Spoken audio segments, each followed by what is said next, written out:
아니, 500년 전에 쓰린 책 마키아벨리의 군주론이 2026년에 인공지능, 그러니까 AI랑 대체 무슨 상관이 있을까요?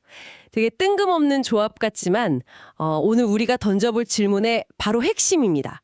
AI를 어떻게 봐야 할지, 또 어떻게 함께 일해야 할지에 대한 아주 근본적인 질문이죠. 네, 오늘 저희가 파헤쳐볼 자료들이 바로 이 질문의 양극단을 보여주고 있어서 정말 흥미롭습니다. 하나는 정치 의사결정에 AI를 쓰는 상황을 마키아벨리 사상에 빗대서 분석한 최신 학술 논문이고요. 아, 마키아벨리요? 네, 그리고 다른 하나는 그보다 몇 년 전으로 거슬러 올라가서 한국 산업 현장의 혁신 사례들을 다룬 기술과 경영이라는 잡지입니다. 그러니까 한쪽은 굉장히 이론적인 세계고 다른 한쪽은 진짜 현실, 그 현장의 이야기인 셈이네요. 맞습니다. 오늘 저희의 목표는 이 두 세계를 한번 제대로 충돌시켜 보는 겁니다. 과연 AI는 내 목표를 이루기 위한 가장 효율적이고 냉철한 도구, 다시 말해 군주의 칼이 되어야 할까요? 아니면 예상치 못한 문제들을 함께 풀어가는 복잡한 생태계 속의 파트너가 되어야 할까요? 이 상반된 관점을 오가면서 여러분이 AI와 어떤 관계를 맺어야 할지 그 힌트를 찾아보겠습니다. 그럼 먼저 그 학술 논문 이야기부터 시작해보죠. 이 논문이 AI를 마키아벨리즘의 현대적 구현체로 본다 이렇게 얘기하는데 처음 들으면 좀 섬뜩하게 들리기도 해요. AI가 뭐 사악하다 이런 뜻일까요? 그렇게 단순한 이야기는 아니고요. 여기서 핵심은 AI가 악하다가 아니라 목표지향적이라는 거거든요. 목표지향적이다. 네. 마키아벨리가 군주에게 조언했던 것도 악해져라가 아니었잖아요. 그렇죠. 국가 유지라는 목표를 위해서는 때로는 도덕이나 자비 같은 가치는 잠시 접어둬야 한다. 이런 극단적인 현실주의였죠.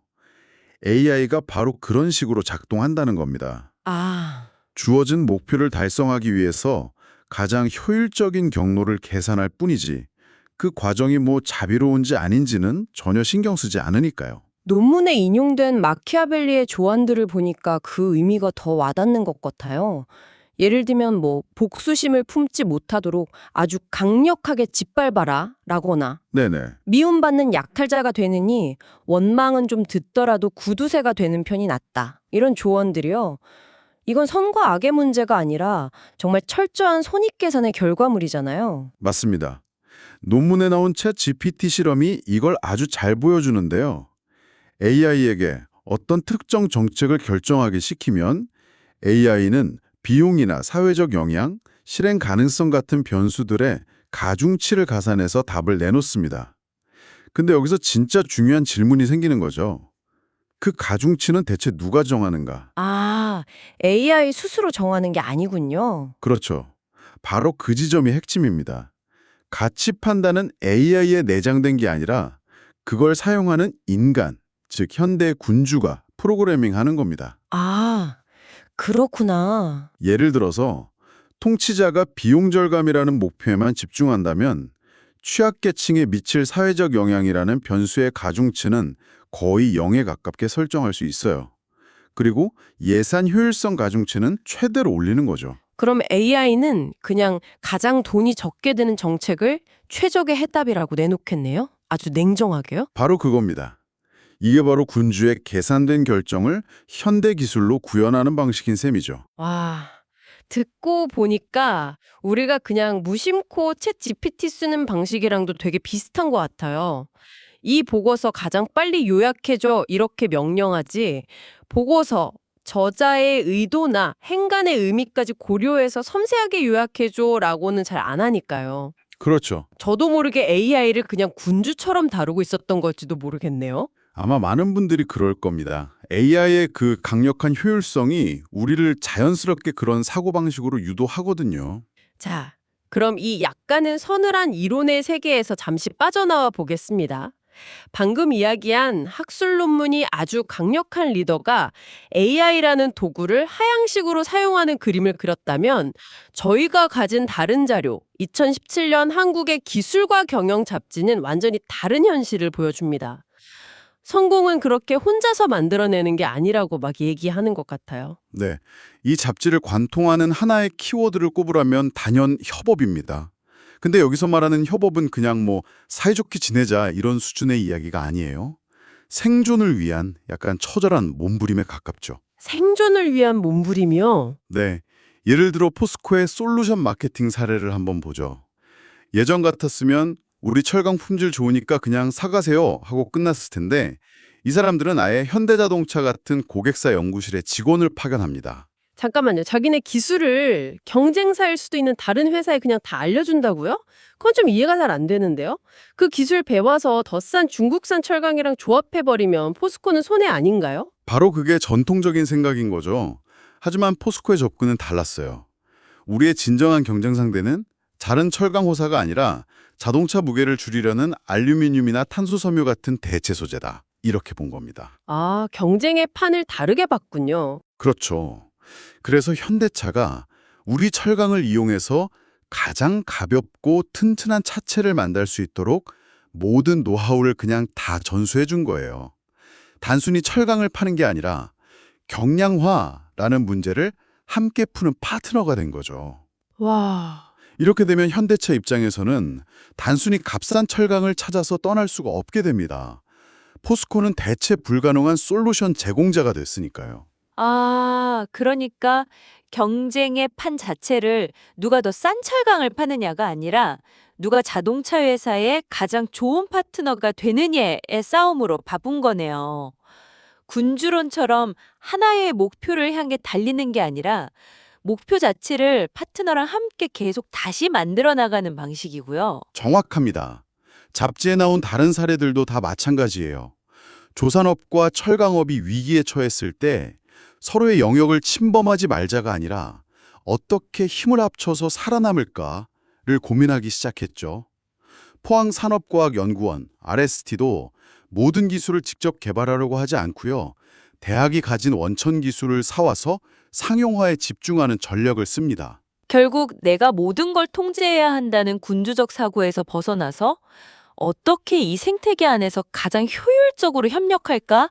이걸 고민한 결과네요. 네, 맞습니다. 이 잡지에서 제일 인상 깊었던 이야기는 경동나변 보일러 사례였어요. 러시아랑 미국에서 대성공을 거뒀는데 그 비결이 정말 뜻밖이더라고요. 그렇죠. 보통은 우리 보일러 연료 효율이 세계 최고입니다. 막 이런 기술력을 자랑할 텐데 성공의 진짜 이유는 그게 아니었죠. 뭐였죠? 러시아에 처음 보일러를 수출했는데 자꾸 고장이 나는 거예요. 그래서 엔지니어들이 가서 보니까 이게 제품 문제가 아니라 러시아의 전력망 자체가 너무 불안정해서 전압이 막 오락가락하는 게 원인이었어요. 와, 그러니까 자기들이 만든 제품의 문제가 아니었던 거네요. 그건 러시아 전기 사정이 안 좋은 탓이니까 우린 책임 없다. 이렇게 할 수도 있었을 텐데요. 군주적 접근이라면 아마 그랬겠죠. 우리 제품은 완벽하다. 너희 환경에 맞춰라. 하지만 경동나비에는 정반대로 했습니다. 전압이 불안정해도 안정적으로 작동하는 제어 장치를 새로 개발해서 보일러에 추가했어요. 현지의 피드백을 듣고 우리 제품을 현지 상황에 적응시킨 겁니다. 미국에서도 비슷했다고요? 네, 미국에서도 마찬가지였죠. 미국은 온수를 미리 데워서 큰 통에 저장해두는 방식을 쓰는데 한국처럼 바로바로 온수를 데우는 순간식 보일러를 그냥 가져다 놓으니까 사람들이 불편해했어요. 아, 문화가 다르니까. 그렇죠. 그래서 기존 시스템에 연결해서 쓸 수 있는 하이브리드 제품을 내놓았고요. 결국 우리 기술이 최고야 라고 외친 게 아니라 당신들의 진짜 문제가 뭔가요? 라고 묻고 들었던 거네요. 이건 정말 마키아벨리식 접근과는 정반대 지점에 있는 이야기 같습니다. 맞습니다. 일방적으로 해결책을 강요한 게 아니라 현지와의 끈질긴 협업을 통해서 함께 답을 찾아간 거죠. 때로는 비효율적이고 좀 지저분해 보일지라도 진짜 혁신은 바로 이런 과정에서 나온다는 걸 보여주는 아주 강력한 사례입니다. 자, 그럼 이제 두세 개를 좀 합쳐볼 시간인 것 같네요. 한편에는 명확한 목표를 향해서 가장 효율적인 길을 찾아내는 강력한 도구, 군주적 AI가 있습니다. 다른 한편에는 실제 비즈니스 현장에서의 성공은 예측 불가능한 변수들 속에서 사람들과 막 부대끼고 협력하면서 길을 찾아가는 과정이라는 교훈이 있고요. 이 두 가지 모델, AI를 쓰는 여러분에게는 대체 무엇을 의미할까요? 이건 지금 AI를 사용하는 모든 사람에게 해당되는 질문이라고 생각해요. 당신은 정해진 목표를 달성하기 위해서 AI를 완벽하게 통제하는 군주에 가깝나요? 아니면 경동나비엔의 엔지니어처럼 AI를 현장에서 만난 새로운 파트너로 보고 함께 문제를 해결하는 협업 생태계를 만들고 있나요? 그 관점을 가지고 아까 이야기했던 학술 논문으로 다시 돌아가 보죠. 논문이 지적한 AI의 위험성들을 협업의 시각으로 보면 해결책이 보일 것 같다는 생각이 드네요. 대표적인 게 편향성 문제잖아요. 네, 논문은 편향된 데이터가 결국 편향된 결과를 낳는다고 경고하죠. 예를 들어 과거 채용 데이터가 남성 위주였다면 AI는 계속 남성 후보자만 추천할 거고요. 여성에게 다르게 나타나는 심장병 증상 데이터가 부족하면 여성 환자의 진단을 놓칠 수도 있고요. 군주적 접근이라면 이걸 그냥 지나칠 수도 있겠네요.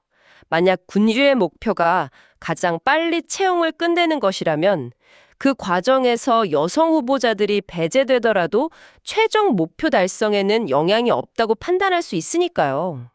오히려 효율적이라고 생각할 수도 있죠. 그렇죠. 하지만 협업적 접근은 다릅니다.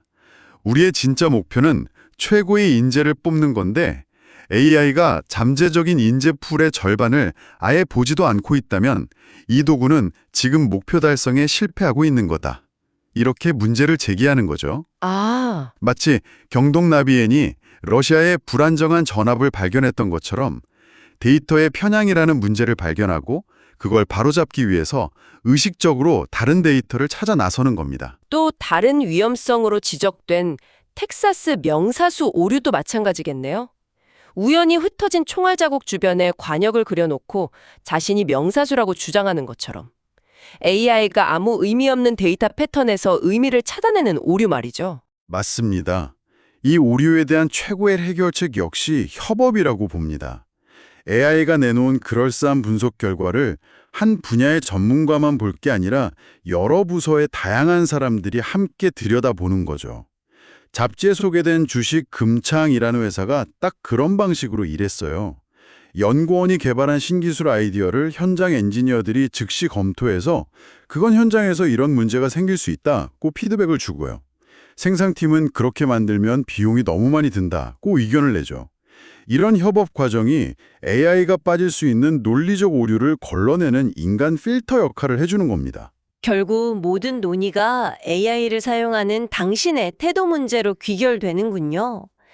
당신은 AI가 내놓은 답을 군주의 명령처럼 의심 없이 받아들이고 있나요? 아니면 AI를 똑똑하지만 언제든 실수할 수 있는 신입 파트너로 여기고 당신의 경험과 지식 그리고 동료들의 다른 관점을 통해 끊임없이 질문하고 검증하고 있나요? AI의 그 압도적인 성능은 우리 모두를 군주가 되고 싶은 유혹에 빠뜨립니다. 내 생각을 완벽하게 실행해줄 강력한 도구를 손에 넣었다고 착각하게 만들죠. 하지만 우리가 살펴본 혁신의 역사들은 진짜 중요한 돌파구가 그런 깔끔한 계산에서 나오는 게 아니라는 걸 분명히 보여줍니다. 오히려 비효율적이고 때로는 지저분하게까지 보이는 그런 인간적인 협력과 적응의 과정 속에서 진짜 가치가 탄생하더군요. 오늘 논의를 마무리하면서 조금 더 큰 질문을 던져보고 싶습니다. 학술 논문 마지막 부분에 막스 베버의 관료제 이론이 언급되는데요.